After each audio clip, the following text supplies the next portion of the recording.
You're listening to Systemic Error Podcast. The failure was designed. Steve Bannon rips Trump official for spouting statistics nobody believes, based on an article by Thomas Keeker.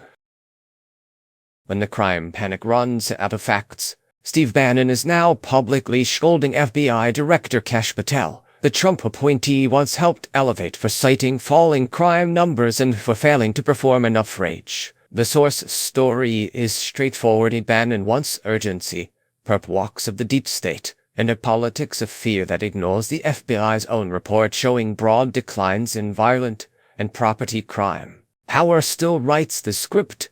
The real power here is not the statistic Patel quoted. It is the movement infrastructure Bannon still helps command. He is not a neutral commentator reacting to events. He is a gatekeeper of MAGA legitimacy, disciplining an appointee who is supposed to serve the same ecosystem.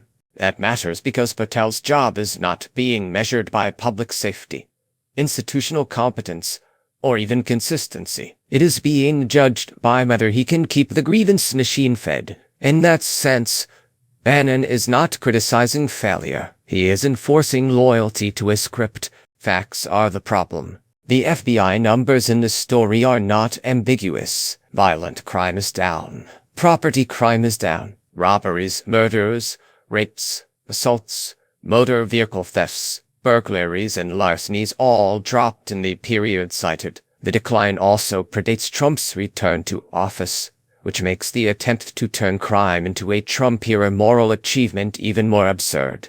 Bannon's response reveals the actual vulnerability of this politics. Evidence is a nuisance when the business model depends on alarm. He is not disputing the data on its merits. He is declaring that data itself is politically unusable when the audience has been trained to distrust any result that does not justify emergency rhetoric. Crime as stagecraft. Bannon's demand for perp walks of the deep state says the quiet part out loud. He does not want enforcement.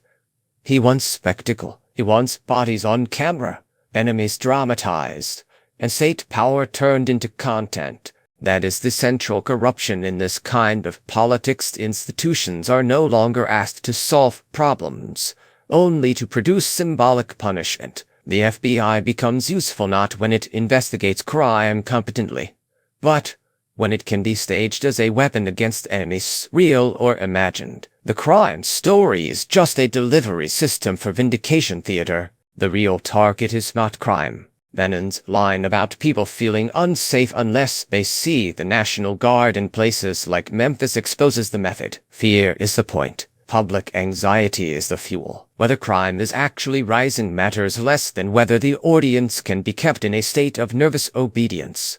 That is why the story's weak frame is the idea that this is simply a disagreement over crime policy. It is not.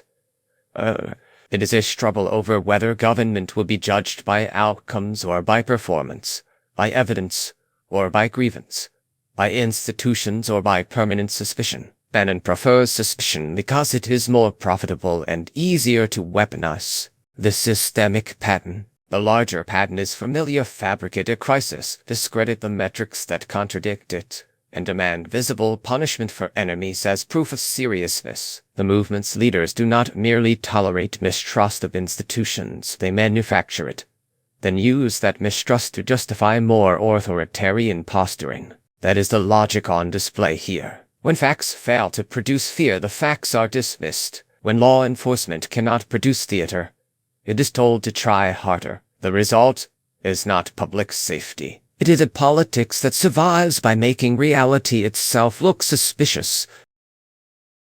You've been listening to Systemic Error. Thanks to Alternet for today's article. With the automated voice of John, thanks for listening.